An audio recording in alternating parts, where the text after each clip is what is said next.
Keisha's on that.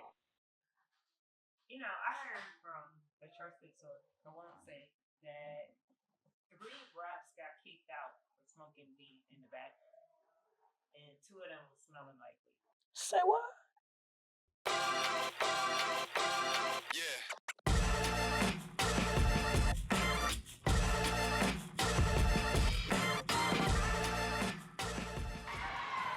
Get it! Here, here! Up, up, up, up, up, up, up, up, up!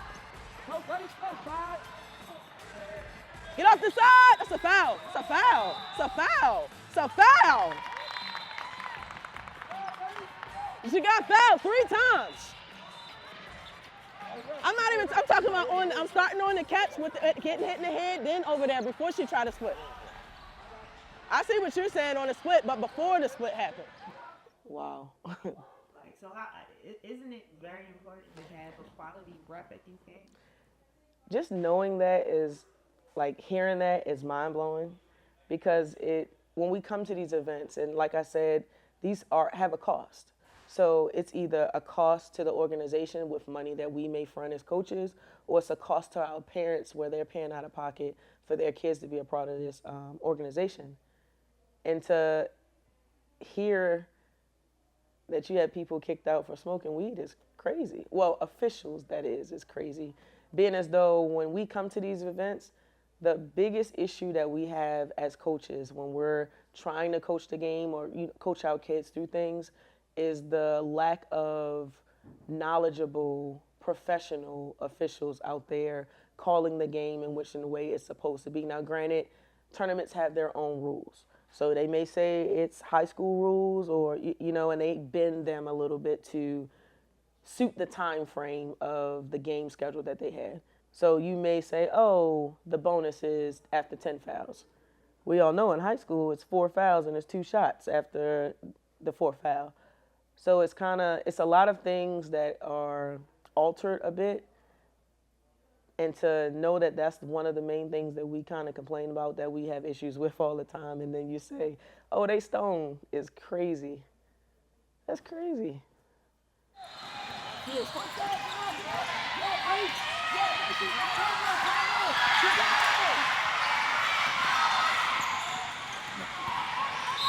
I'm attacking, looking to throw ahead, not attacking, looking to do this shit by myself. If you play that way in the second half, you might as well give them the game. The only way we win is together, period. Noel, great minutes. Great minutes. I told y'all out in the huddle at the end of the last game, everybody needs to what? Dive on the what? And dive on the ball. I only seen one person do it so far. If it's a loose ball, get your ass on it. Period. If you can stand up and watch, and you can sit down and watch. If you favor your weaknesses, you coming out immediately. I'm not watching it no more. Does everybody understand it? You guys got it. Let's go. Pick it up on 3. 1, 2, 3. Pick it up. So what's going on with the girls? Having those close games where they're down by 2, up by 2, tied, and then they end up losing by like 10 or 12 points. So here lately, in our more recent last 3 events, we've had some games where we were either down, I would say significantly, or it was close, maybe like 5 or 10 points. And even in some of the more recent events like this past weekend, where I believe we were down maybe about 14, 16, maybe at half.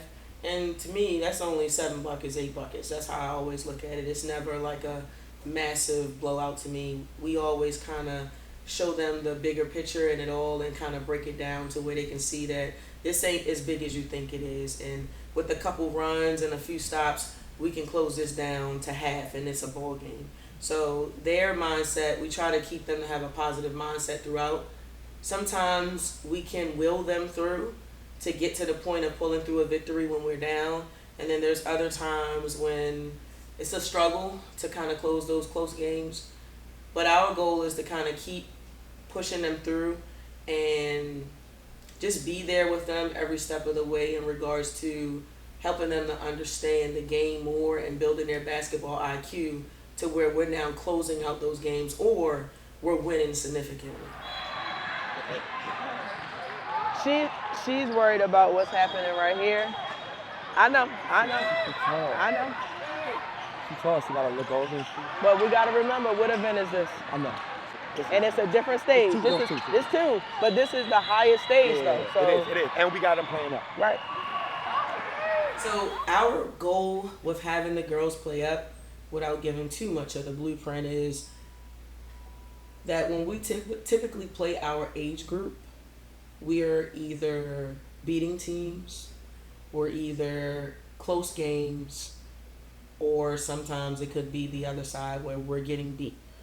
Typically, it's more of the winning, or the games are close and we're still winning. We're trying to get to the point where the girls can have resistance constantly, and the only way that can happen is when they're playing against older girls, because it's more of a competitiveness that they have, their size, their speed, how long they've been playing, a little bit longer than our girls, and it's the push that we need in order for them to grow.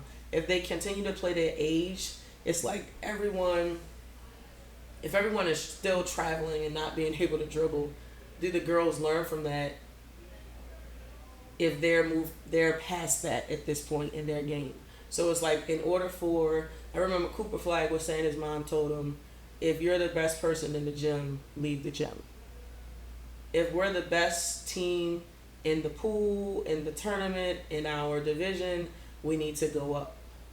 If we go up a level and we're struggling, and then maybe the next event or next time we come out in that same situation, we get better and we're winning, we won that, then we got to move up again. And if we went past the level of going up in the age group, we have to go up to the next age group. And we'll go up to the next age group, and we'll probably start at the lowest level and try to build our way up, A, B, or B, C, B, A, until we get to that point of being at the top of that age group. Inside, Mala.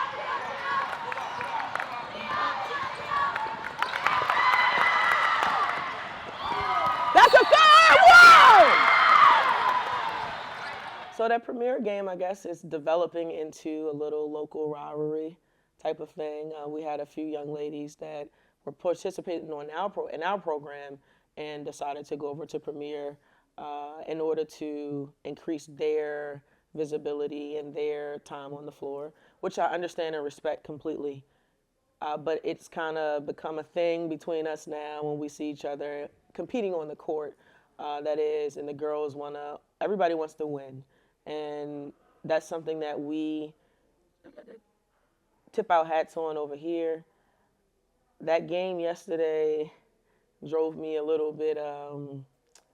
crazy in the sense of some of the officiating. And we can't blame it all on officiating. I think there were a lot of calls that weren't called, and there were a lot of hard fouls that took me over the edge more than the travels that were missed.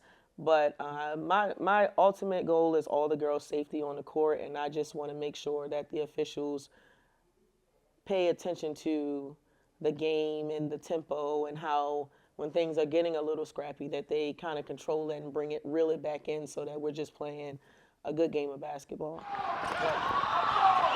I definitely found it.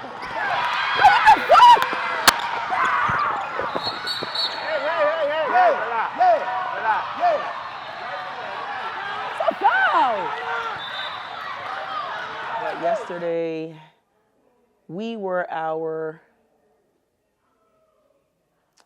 greatest opponent. We missed about 19 free throws and probably shot maybe 25. We lost the game by 7 points, 21-14, and that's not counting missed layup opportunities and fast break opportunities that we had. So it's ultimately we beat ourselves. I'm not taking anything away from the opposing team. They played tough. They gave it their all. They did what they were supposed to do. We just did not put forth enough effort in order to kind of seal the win. I feel like we were not as focused as we usually are. And granted, this is our 2032 group. This is the youngest group that we have, that I have under my vision or my platform, however you want to put it.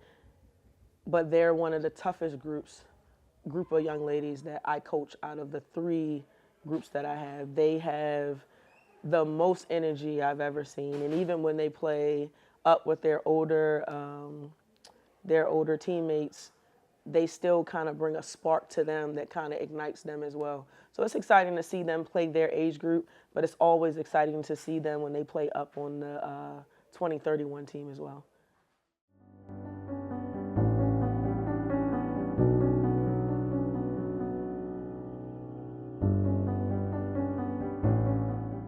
I never look at losses as a setback. We always look at losses as a way of growth and how we grow and how we learn, and it builds towards our success. But just speaking though, like losses aren't the end of anything. It's like a no. No is not the end all be all. It's this is where we are right here. What changes can we make to turn this no into a yes? Here you go. 3. Now you say 1, 2, 3. Yeah.